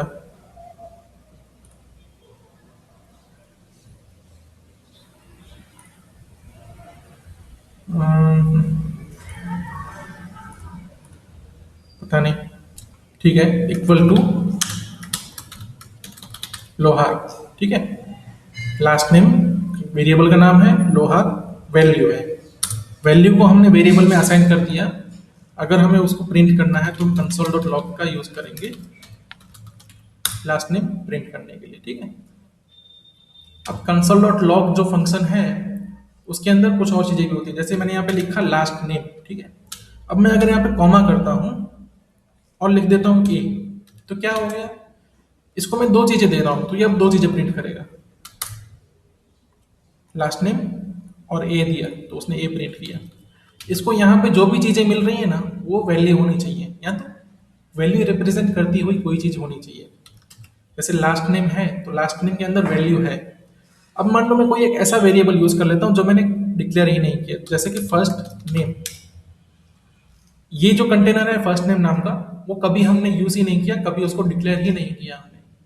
इसके साथ अगर मैं कंसोल लॉग लगाता हूँ तो क्या आएगा? रेफरेंस एरर आएगी। और यहाँ पे क्या लिखा होगा? Variable sorry first name is not defined. तो जब आपको ऐसी एरर मिलती है इसका मतलब आपने कोई एक ऐसा वेरिएबल यूज किया है जो कहीं पे डिक्लेयर नहीं हुआ है। मोस्टली यहाँ पे होती है टाइपो मिस्टेक। नॉर्मली जब हम प्रोग्राम रन कर रहे होते हैं ना तो क्या होता है, मुझे लास्ट नेम मान लो लिखना हो तो मैं यहाँ पे लास्ट नेम का एन मान लो स्मॉल रख देता हूँ मैं। ऐसी प्रॉब्लम हो जाती है, फिर मैं एंटर करता हूँ तो मुझे क्या दिखता है? Last name is not defined, जबकि मैंने तो लास्ट नेम डिफाइन किया था, लास्ट नेम में तो वैल्यू है। फिर मैं फिर से अगर ऐसा करूँ मतलब लास्ट नेम में वैल्यू डालूँ, ओके, और फिर से उसको मैं प्रिंट कराऊँ, ये तब भी नहीं हो रहा। ऐसे हम कंफ्यूज हो जाते हैं। तो ये हमें मतलब अच्छे से देखना चाहिए कि हमने कौन सा वेरिएबल डिक्लेयर किया हुआ है और उसकी जो केसिंग है। ठीक है, अगर कहीं पे अपर केस है तो अपर केस होना चाहिए, कहीं पे लोअर केस है तो लोअर केस होना चाहिए। अगर ऐसा नहीं रहा तो रेफरेंस एरर आ सकती है। और अगर कभी रेफरेंस एरर आ सकता है तो पहली चीज सबसे आपको जो टेस्ट करनी है वो ये है, कहीं पे स्पेलिंग तो मिस्टेक नहीं है ना। ठीक है, 60% टाइम, 60 या 70% टाइम स्पेलिंग मिस्टेक ही होती है। ठीक है, अब दूसरा मैं एक ही जगह कुछ और भी प्रिंट कर सकता हूं, जैसे कि हेलो और बाद में एक और कॉमा करके मैं ए लिख सकता हूं। तो क्या होगा? लोहार, दूसरा जो बोला था हेलो तो हेलो प्रिंट किया, लास्ट में प्रिंट किया ए में था हामिद। ओके, इस तरह से आप कंसोल लॉग में मल्टीपल वैल्यूज भी दे सकते हैं तो वो मल्टीपल वैल्यूज प्रिंट करेगा।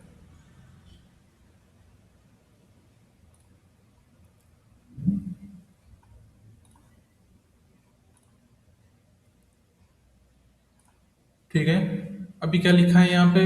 लेटर ऑन, सॉरी, हाँ, later on values assigned to the variable can be changed using equal to operator. ठीक है, मैं यहाँ पे फिर से आ जाता हूँ। अगर मैं यहाँ पे ए लिख के एंटर मारूंगा इसका मतलब ए के अंदर जो वैल्यू होगी वो प्रिंट हो जाएगी। लास्ट नेम है, लास्ट नेम लिख के अगर एंटर मारा तो लास्ट नेम की वैल्यू प्रिंट हो जाएगी। अब मुझे अगर लास्ट नेम में कोई वैल्यू बदलनी है, जैसे एक बोतल थी, बोतल के अंदर मैंने शरबत डाल ली, अब मुझे उस शरबत की जगह पे कुछ और डालना है, दूध वाली शरबत डालनी है। ठीक है, तो मैं क्या करूंगा? बोतल को खाली करके दूसरी शरबत डाल दूंगा। ऐसा करने के लिए यहाँ पे क्या यूज होगा? लास्ट नेम, यहाँ पे लेफ्ट साइड के वेरिएबल का नाम, असाइनमेंट ऑपरेटर और वैल्यू का नाम। लास्ट नेम आप हो जाएगा मान लो अ, कुछ और। ठीक है, अब मैं जब भी कंसोल लॉग करूंगा लास्ट नेम तो कुछ और प्रिंट होगा क्योंकि मैंने उसकी वैल्यू चेंज कर दी। और अब ये जो लोहार वैल्यू थी, पहले जो लास्ट नेम में लोहार वैल्यू थी, लास्ट नेम उसको होल्ड करे बैठा था। जैसे ही मैंने लास्ट नेम में वैल्यू बदली ना तो लोहार हो गया स्पॉइल, लोहार गया मेमोरी से बाहर। अब लोहार कभी भी एक्सेस नहीं हो पाएगा, फिर से मुझे लोहार जनरेट करके वापस डालना पड़ेगा अगर लास्ट नेम में मुझे फिर से डालना हो या तो किसी और वेरिएबल में भी डालना हो।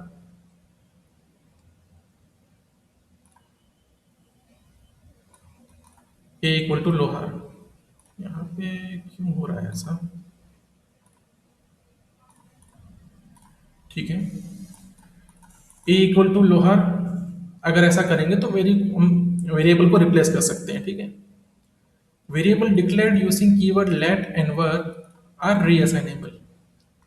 अब यहाँ पे क्या है, हमने लेट का यूज करके एक वेरिएबल डिक्लेयर किया। अगर हम वेर का यूज करके भी वेरिएबल डिक्लेयर करेंगे, मान लो डिक्लेयर करता हूं मैं फर्स्ट नेम इक्वल टू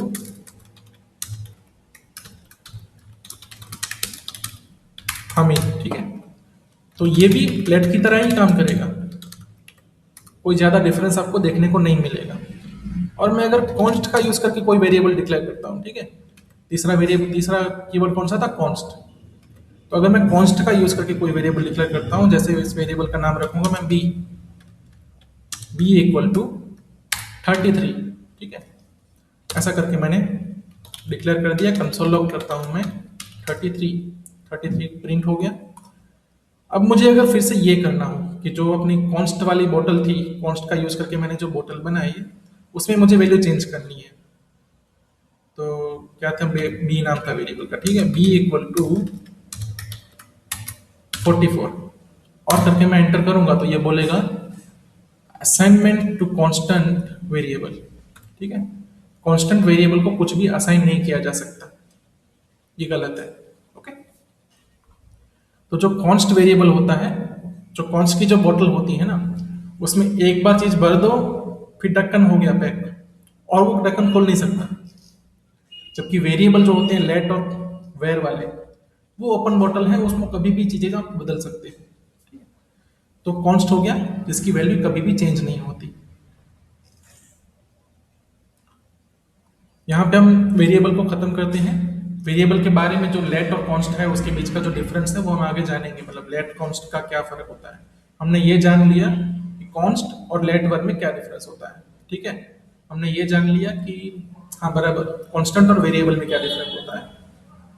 लेकिन लेट और वर ये जो दो कीवर्ड है वो दो क्यों है, उसके बारे में भी आगे जानेंगे हम। इसके पहले एक चीज देख लेते हैं जिसके कहते हैं कमांड लाइन आर्ग्यूमेंट्स। ठीक, अब यहाँ पे फिर से आ जाता है नोड। नोड में प्रोग्राम कैसे एग्जीक्यूट करते हैं हम, कमांड लाइन का यूज करके कमांड लिख के, ठीक है।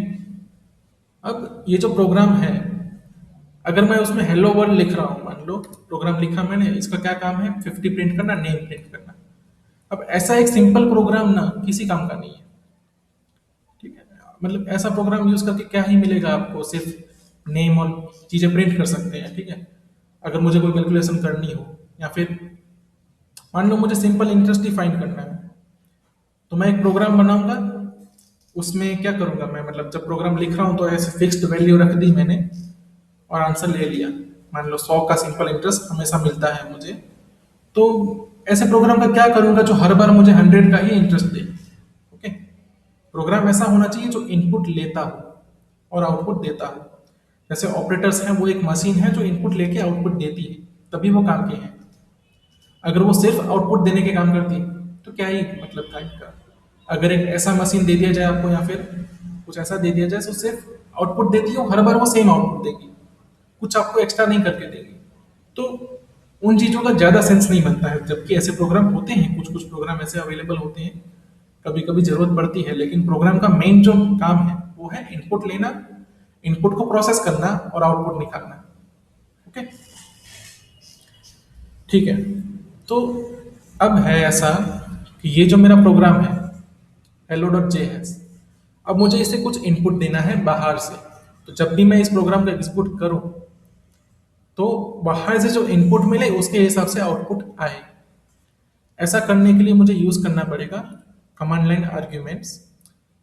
अब नोड में कैसे करते हैं, हम नोड में फाइल का नाम लिखते हैं, मतलब फाइल का पूरा पाथ गिन लो, इसके आगे ना हम स्पेस करके वाइट स्पेस लगा के और भी चीजें लिख सकते हैं।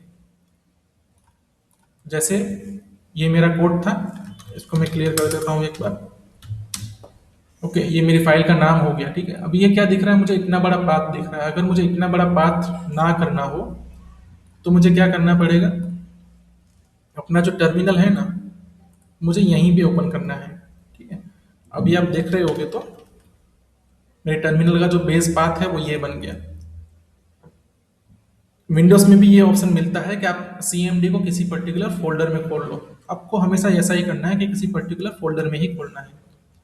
फिर यहाँ पे मैं लिखूंगा नोड hello.js और एंटर कर दिया। तो अब मुझे क्या मिल गया यहाँ पे, वो प्रोग्राम एग्जीक्यूट हो गया। अब मुझे पूरा लंबा पाथ लिखने की जरूरत नहीं पड़ी। इसको रिलेटिव पाथ बोलते हैं, ठीक है। अब मैं आगे लिखता हूँ 5 और 6 हेलो, उसके बाद मेरी फाइल का नाम, उसके बाद मैं लिखता हूँ 5 और उसके बाद लिखता हूँ 6। अब मैं चाहता ये हूँ कि जो मेरा प्रोग्राम है वो 5 और 6 का सम करके प्रिंट करे। अभी मैंने ऐसा लिखा 5 6 लिखा, उसने सेम ही आउटपुट दे दिया। 5 60 लिखा, सेम ही आउटपुट दे दिया। अब मैं चाहता हूँ कि वो सेम आउटपुट ना दे के कुछ कैलकुलेशन करे इन दोनों पे और सही से आउटपुट दे।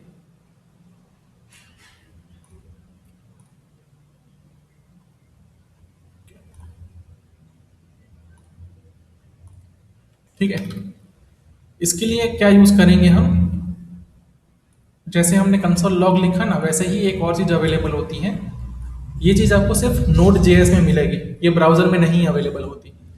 प्रोसेस डॉट ARGV, ठीक है। तो मुझे अब लिखना है ऐसा कुछ, ओके। पहले मैं एक काम करता हूँ, जो मुझे दो आर्ग्यूमेंट मिले हैं ना, नंबर जो दो मिले हैं, मैं सिर्फ उनको प्रिंट कैसे कराना है वो सिर्फ देखते हैं। पहले मैं लिखूंगा console dot log process dot ARGV और यहाँ पे काउंटिंग स्टार्ट करनी है 2 से, ओके। 0 से नहीं, 1 से नहीं, 2 से स्टार्ट करनी है काउंटिंग। जो आपका पहला आर्गुमेंट होगा ना वो 2 में मिलेगा। 2 में क्यों मिलेगा, क्योंकि सबसे पहली चीज थी नोड, दूसरी चीज थी फाइल का नाम, और तीसरी चीज मतलब ये बन जाएगा 0, ये बन जाएगा 1, और जो आपको चाहिए वो बनेगा 2। आपको 2 से स्टार्ट करना है, पहली चीज 2 में मिलेगी, दूसरी चीज 3 में मिलेगी। कंसोल लॉग कर देता हूं मैं 2 को और फिर से अपना प्रोग्राम रन करता हूं। इस बार क्या प्रॉब्लम आई है, कंसोल का स्पेलिंग गलत है मेरा, देखा स्पेलिंग की मिस्टेक थी। ठीक है, मैंने कंसोल लॉग किया, यहाँ पे क्या हुआ, मेरा पहला जो आर्ग्यूमेंट था वो प्रिंट हो गया। अगर मैं पहला आर्ग्यूमेंट 50 कर देता हूँ तो अभी 50 प्रिंट होगा, यहाँ पे कुछ और वैल्यू डाल देता हूँ तो वो प्रिंट होगा। ऐसे ही अगर मैं दूसरा कंसोल लगा देता हूँ और यहाँ पे 3 कर देता हूँ, तो अब मेरे दोनों आर्ग्यूमेंट्स प्रिंट हो जाएंगे। ठीक है, तो जब भी आप कंसोल के साथ काम, मतलब जो कमांड लाइन आर्ग्यूमेंट है उनके साथ काम करना है, तो एक चीज और ध्यान रखनी है कि अगर आप ये चाहते हो कि आपको न्यूमेरिक वैल्यू मिले, मतलब नंबर मिले, ठीक है, तो उसके लिए आपको ना यहाँ पे लगाना पड़ेगा नंबर का यूज करके उसके अंदर आपको प्रोसेस डॉट ARGV वाला जो भी इंडेक्स हो वो लगाना है। इससे क्या होगा, जो कमांड लाइन में जो वैल्यू मिली है ना, बाय डिफॉल्ट वो स्ट्रिंग होती है। इवन तो 50 लिखा हुआ है लेकिन 50 भी स्ट्रिंग है। तो अगर आपको नंबर चाहिए तो आपको इस नंबर फंक्शन का यूज करना पड़ेगा। तो आप देख सकते हैं जैसे 50 था ना, अभी वो देखो लाल कलर में आ गया। क्यों, क्योंकि अब उसे पता लगा कि वो नंबर है। 60 अभी भी वाइट है क्योंकि वो अभी भी टेक्स्ट है। तो इसको मैं फिर से नंबर यूज करूंगा, दोनों में नंबर लगा दिया, दोनों एज ए नंबर प्रिंट हो रहे हैं। अब मान लो मुझे इन दोनों का प्लस करना है, तो मैं थोड़ा धीरे धीरे चलूंगा। तो मुझे क्या करना चाहिए, यहाँ पे वेरिएबल्स डिक्लेयर करके इनको वेरिएबल में स्टोर कर देना चाहिए। ठीक है, तो मैंने वेरिएबल डिक्लेयर किया वेरिएबल ए इक्वल टू, काफी यार इक्वल टू का मेरा प्रॉब्लम हो गया है।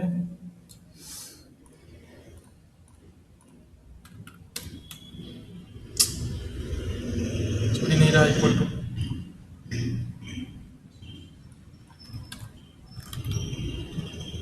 ठीक है, वेरिएबल ए इक्वल टू ये जो यहाँ पे लिखा था आपने, ठीक है, variable a equal to number के अंदर प्रोसेस डॉट ARGV और इंडेक्स 0, सॉरी 0 नहीं 2, इसमें पहला आर्ग्यूमेंट मिलेगा। इसी चीज को मैं पेस्ट कर दूंगा और नीचे मुझे दूसरा वेरिएबल है उसको बना देना है वेरिएबल बी। ओके, अब हमें पता है हमारे पास ए और बी है।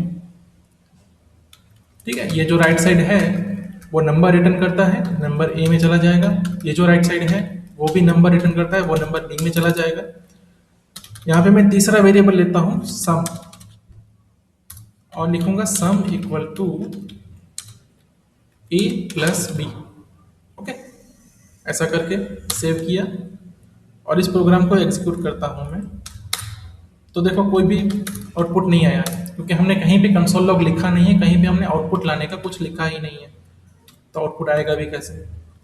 मैं यहाँ पे लिख देता हूँ कंसोल डॉट लॉग सम और करके सेव किया मैंने। तो अब मुझे मिल गया इन दोनों का सम। अब अगर मैं कमांड लाइन आर्ग्यूमेंट बदल देता हूँ, 50 और 6 डाला, तब भी हमें 100 ही मिला। क्यों? क्योंकि हमने यहाँ पे गलती की है, ऊपर 2 था तो नीचे 3 होना चाहिए। तो जब आप कॉपी पेस्ट करते हो तो ये वाली प्रॉब्लम होती है मोस्ट ऑफ। कॉपी पेस्ट करते वक्त ये ध्यान रखना है आपको। अब फिर से इस प्रोग्राम को एग्जीक्यूट करते हैं। 50 प्लस 6 कितना हुआ? 56। 5 प्लस 6 11। अब मैं जो भी वैल्यू यहाँ पे दूंगा उसके हिसाब से मेरा आउटपुट आएगा। इसे कहेंगे हम डायनामिक प्रोग्राम, जो कि इनपुट लेता है और आउटपुट देता है। वो प्रोग्राम जो इनपुट नहीं लेता और जिसका आउटपुट हमेशा सेम आता है उसे बोलेंगे हम स्टैटिक प्रोग्राम। अब मुझे यहाँ पे थोड़ा इसको अगर अच्छे से लिखना हो तो मैं यहाँ पे बोल दूंगा सम कॉलन और यहाँ पे कॉमा। तो पहले ये सम प्रिंट करेगा, उसके बाद दूसरा प्रिंट करेगा। तो देखिए सम इक्वल टू ये आ गया, ठीक है। कॉलन कॉलन कर सकता हूँ, या फिर यहाँ पे इक्वल टू भी लिख सकता हूँ, लेकिन मेरा इक्वल टू सही से काम ही नहीं करता है। ओके, तो ये हो गया कमांड लाइन आर्ग्यूमेंट। और जो भी हम प्रोग्राम बनाएंगे उनको डायनामिक बनाने के लिए हम इसी चीज का यूज करेंगे। ओके, ठीक है। और मैंने आपको जैसे ही बात बोली, कमांड लाइन आर्ग्यूमेंट सिर्फ नोड जेएस के साथ काम करते हैं। अगर ब्राउजर में मैं इस चीज को यूज करूं, process dot A R G V, ठीक है, ARGV2, अगर मैं ब्राउजर के कंसोल में जाके अगर इसको यूज करने लग गया तो वो काम नहीं करेगा। उसने बोल दिया प्रोसेस इज नॉट डिफाइंड। वो सिर्फ नोड जेएस में अवेलेबल होती है और वो HTML फाइल में भी अवेलेबल नहीं होती, क्योंकि HTML फाइल में अगर आपको इनपुट लेने हैं तो उसके अलग तरीके हैं। यहाँ पे हम यूज कर सकते हैं प्रॉम्प्ट का, ठीक है। प्रॉम्प्ट फंक्शन होता है, वहां पे हम इनपुट लेते हैं जो भी, वो वापस जाके कहीं पे स्टोर करा सकते हैं।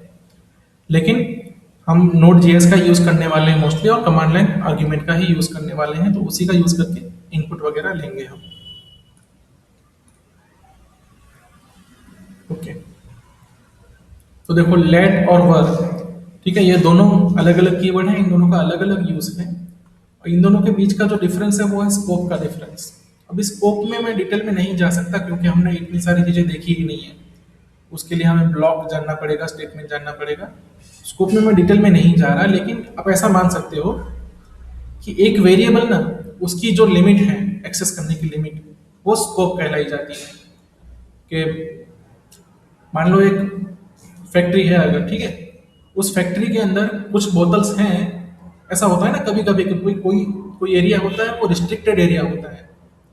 वो बोतल या फिर वो कच्चा माल या फिर वो जो कंटेनर है वो उस एरिया से बाहर नहीं जा सकते। जैसे हॉस्पिटल्स में होता है, कुछ स्पेशल रूम होते हैं, लेबोरेटरी होती है, तो उसकी जो चीजें होती हैं लेबोरेटरी का आइटम, वो लेबोरेटरी के बाहर ले जाना मना होता है। उसका मतलब क्या हो गया, उस जो पर्टिकुलर चीज है, वो जो पर्टिकुलर टूल्स लेबोरेटरी के अंदर है, उनका स्कोप है वो लेबोरेटरी, ठीक है। तो वैसे ही जो लेट होता है ना, उसका स्कोप होता है बहुत लिमिटेड। लिमिटेड बोले तो वो उतने ही एरिया में काम करता है जितने एरिया में वो डिक्लेयर किया गया है। जबकि वेयर का स्कोप थोड़ा बड़ा होता है। तो इसको आप ऐसा मान सकते हैं कि एक कंपनी में अगर मल्टीपल डिपार्टमेंट होते हैं तो लेट एक ऐसा एम्प्लॉय है जो पर्टिकुलर डिपार्टमेंट में ही काम करेगा। अगर कोई अकाउंट डिपार्टमेंट में काम कर रहा है, ठीक है, तो वो किसी और डिपार्टमेंट में जा ही नहीं सकता, उसका स्कोप किसी और डिपार्टमेंट का है ही नहीं। तो लेट के केस में ये होता है कि भाई स्कोप लिमिटेड होता है। जबकि वेयर ये ऐसा है जो मल्टीपल डिपार्टमेंट के अंदर जा सकता है। इसका स्कोप बोलते हैं हम फंक्शन लेवल या तो ग्लोबल लेवल। तो अगर कोई वेयर है तो उसको एक्सेस करने के लिए, मतलब जो अपना क्राइटेरिया है, जो अपने कोड है, उसमें बहुत ज्यादा जगह मिलेगी जहां पे हम उसको एक्सेस कर पाएंगे। जैसे कि मैनेजर हो गया, ठीक है, तो वो मल्टीपल डिपार्टमेंट में जा सकता है, वो हो गया वेयर का स्कोप। तो वेयर और लेट में सिर्फ स्कोपिंग का प्रॉब्लम है, और दूसरा भी एक कंसेप्ट आता है जिसे होस्टिंग कहते हैं। तो वो बहुत डीप कंसेप्ट है, डीप नहीं है मतलब, लेकिन अभी वो जानने की कोई जरूरत नहीं है हमें। ठीक है, अब एक लास्ट चीज जान लेते हैं जिसको कहेंगे हम स्टेटमेंट। अभी तक हमने जो भी चीजें लिखी ना वो सब स्टेटमेंट थे। हम अगर ब्राउजर में लिखता हूं मैं 5, सॉरी 5 ही लिखना था मुझे, ठीक है, 5 करके एंटर मारा, तो ये जो 5 लिखा हुआ है वो एक स्टेटमेंट है। स्टेटमेंट क्या होता है? जैसे कोई इंग्लिश लैंग्वेज है या फिर कोई और लैंग्वेज है, वहां पे क्या होते हैं? सेंटेंस होते हैं, ठीक है। जैसे मैं बोलूंगा मैं आ गया, वो एक सेंटेंस है, कंप्लीट हो गया। और मैं आ गया जब तक मैं पूरा नहीं बोलूंगा तब तक उस सेंटेंस का कोई मतलब भी नहीं है। अगर मैं बोलूंगा मैं, तो वो एक अधूरा सेंटेंस है जिसका कोई मतलब नहीं निकाल सकता। वो सेंटेंस तभी सही होता है जब वो पूरा हो, एटॉमिक हो। इसको क्या कहेंगे? एटॉमिक। ठीक है। तो एक स्टेटमेंट बहुत सिंपल भी हो सकता है, बहुत कॉम्प्लेक्स भी हो सकता है, बहुत सारी लाइन में भी हो सकता है, या सिंगल लाइन भी हो सकता है। ठीक है, जैसे सेंटेंस होते हैं बहुत लंबे हो सकते हैं, बहुत छोटे हो सकते हैं, सिर्फ एक वर्ड भी हो सकता है सेंटेंस। तो वैसे ही प्रोग्रामिंग में जो स्टेटमेंट है वो बहुत अलग अलग टाइप के हो सकते हैं, लेकिन स्टेटमेंट क्या होता है? एक एटॉमिक ऑपरेशन है। ठीक है, कोई चीज करने के लिए या फिर कुछ चीज का मतलब बनने उतनी जो चीज है उसे स्टेटमेंट कहते हैं। और प्रोग्रामिंग हमेशा स्टेटमेंट बाय स्टेटमेंट एग्जीक्यूट होती है। जो जावास्क्रिप्ट प्रोग्रामिंग है, पहला एक स्टेटमेंट एग्जीक्यूट होगा, उसके बाद दूसरा स्टेटमेंट, उसके बाद तीसरा स्टेटमेंट। स्टेटमेंट क्या है? कुछ इतने कोड हो वो इतने भी हो सकते हैं, लेकिन कुछ कोड हैं जो एटॉमिक फैशन में एग्जीक्यूट होंगे। या तो वो पूरे एग्जीक्यूट होंगे या तो वो एग्जीक्यूट नहीं होंगे। ओके, अगर उनमें एरर आ गई तो पूरे स्टेटमेंट में एरर आई। ऐसा नहीं हो सकता कि आधा स्टेटमेंट एग्जीक्यूट हुआ, ठीक है, आधा प्रोग्राम एग्जीक्यूट हुआ, ऐसा हो सकता है। एक एटॉमिक ऑपरेशन है स्टेटमेंट। उसको सिंपली बोल सकते हो, सिंपली एक लाइन या तो एक स्टेप आगे बढ़ना। जैसे हम चलते हैं तो हम एक स्टेप पूरा भरते हैं, ठीक है, या तो हमने एक स्टेप भरा या तो हमने स्टेप नहीं भरा। ऐसा कुछ नहीं हो सकता कि हम आधा स्टेप भरे, आधा स्टेप भर के आगे चले गए, ऐसा नहीं हो सकता। जब तक हमारे दोनों पैर जमीन पे नहीं है, हमारा स्टेप कंप्लीट नहीं होता। ठीक है,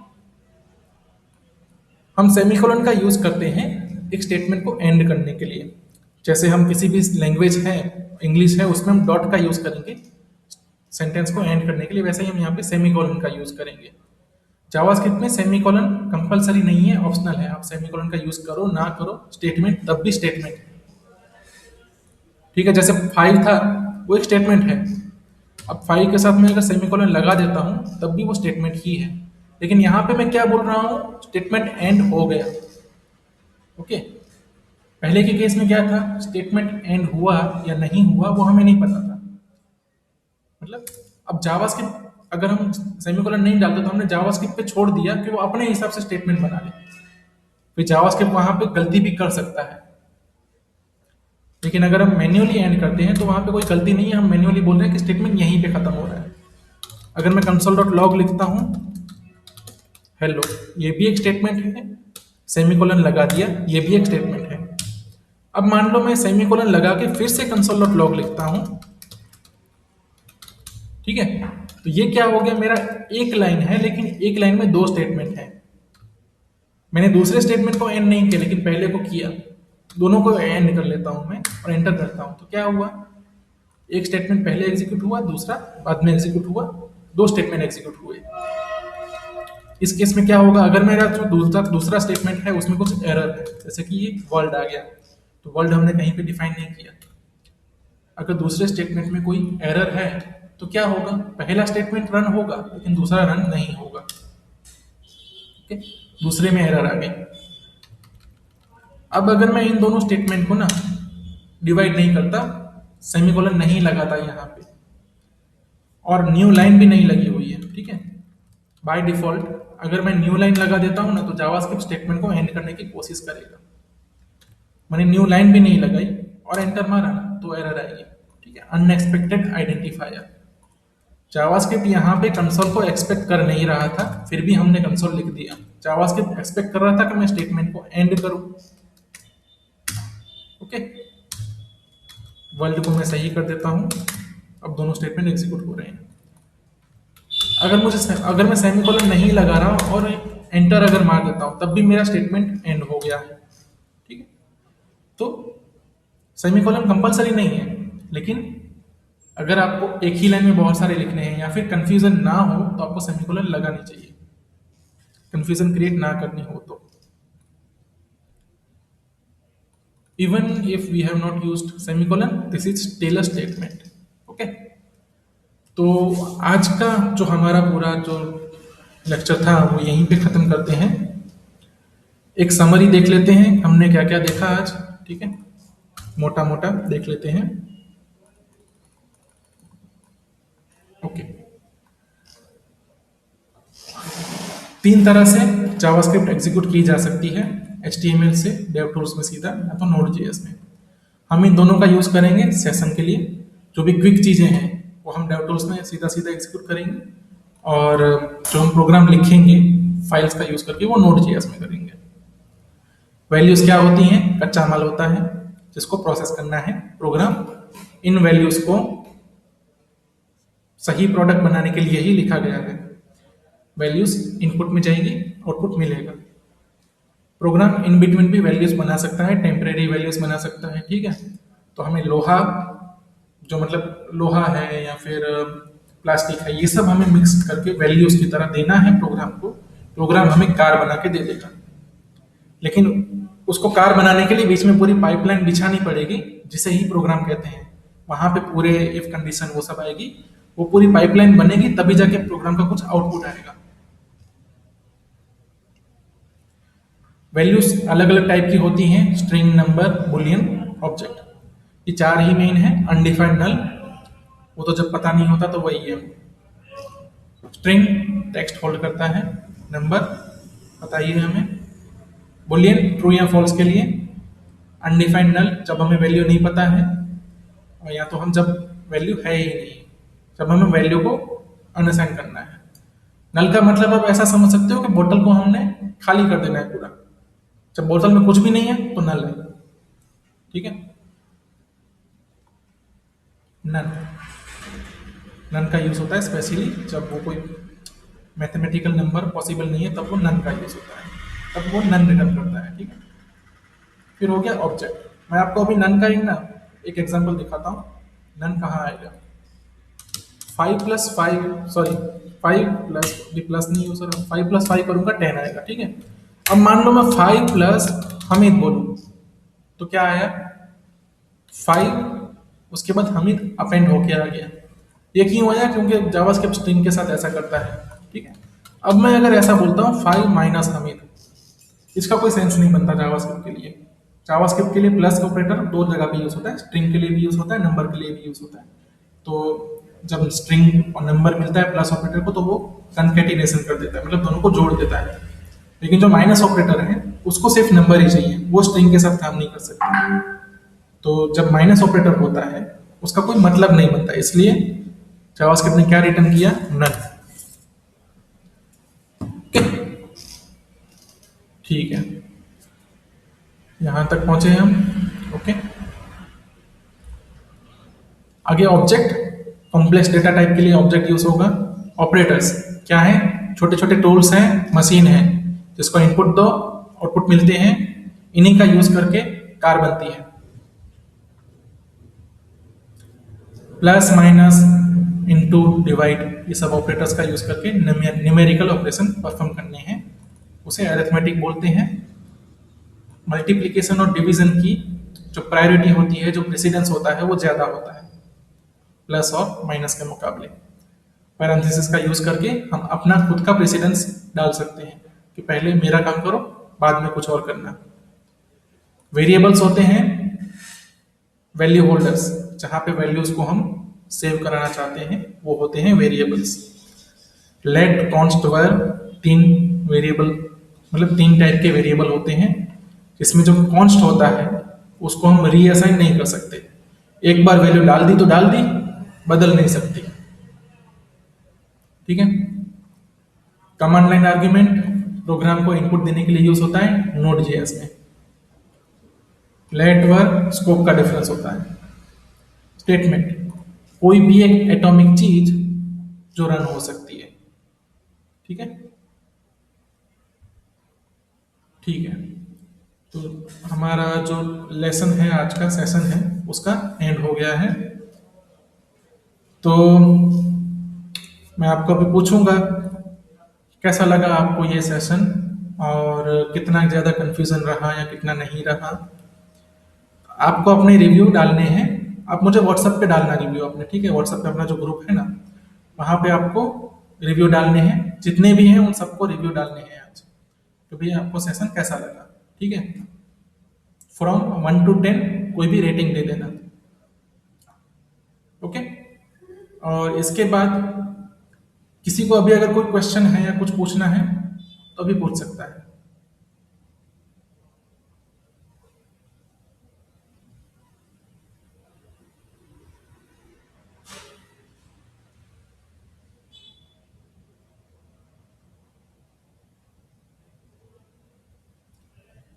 ठीक है, तो मैं ये समझता हूँ कि किसी को कुछ नहीं पूछना है अभी। ओके, तो आज के सेशन को एंड करने से पहले हम देखते हैं आपको क्या एक्सरसाइज करनी है।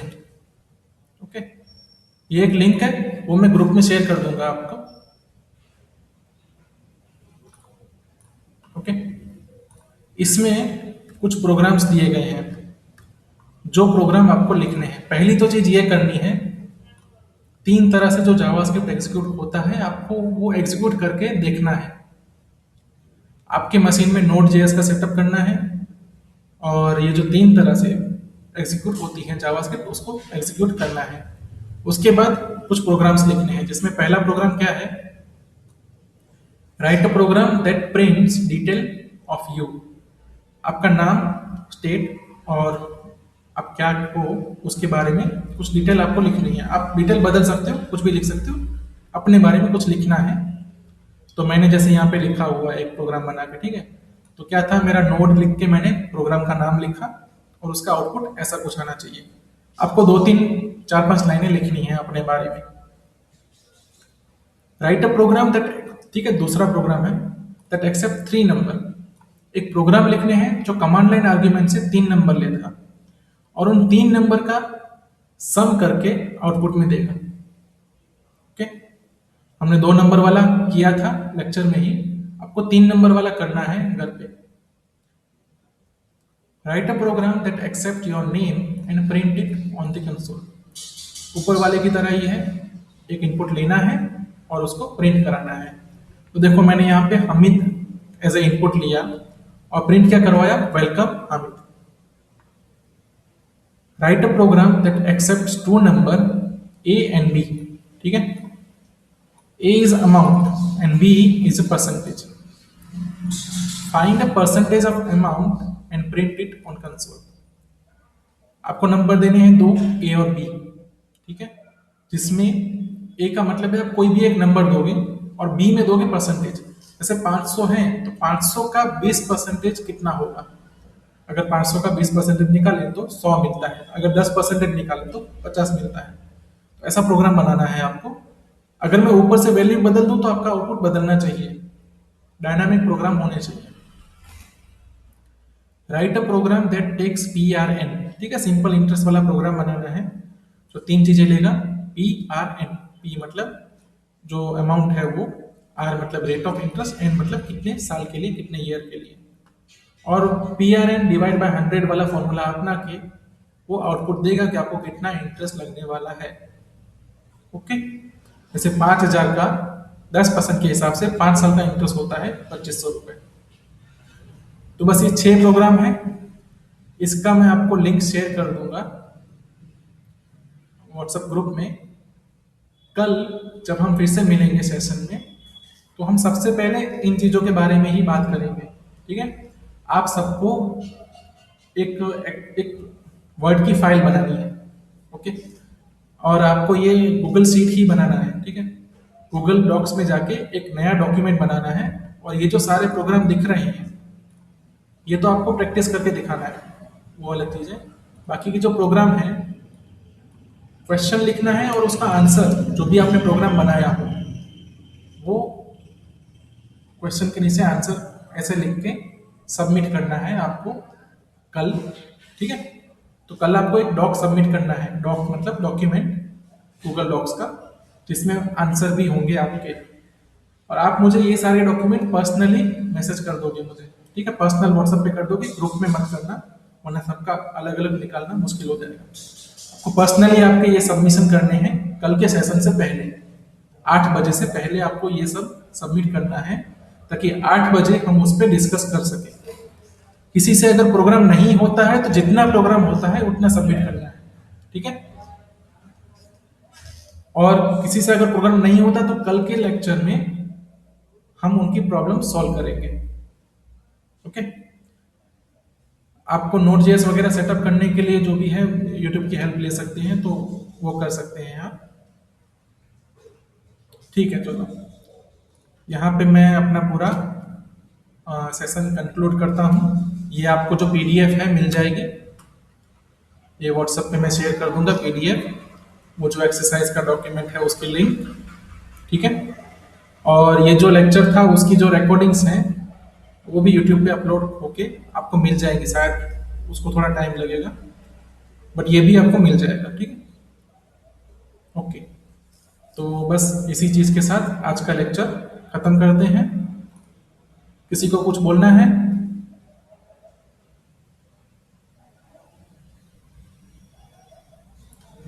ठीक है, तो फिर मिलते हैं अगली वीडियो में, ठीक है। अगली वीडियो में मतलब अगले सेशन में मिलते हैं, कल मिलेंगे। और मैं होप करता हूँ आप अच्छे से अपने जो प्रोग्राम्स हैं उनकी प्रैक्टिस करेंगे, और कल हम थोड़ी और प्रोग्रेस करेंगे, ठीक है। तो बस इसके साथ आज का जो मीटिंग है वो खत्म करते हैं। Bye bye everyone, thank you sir. You welcome.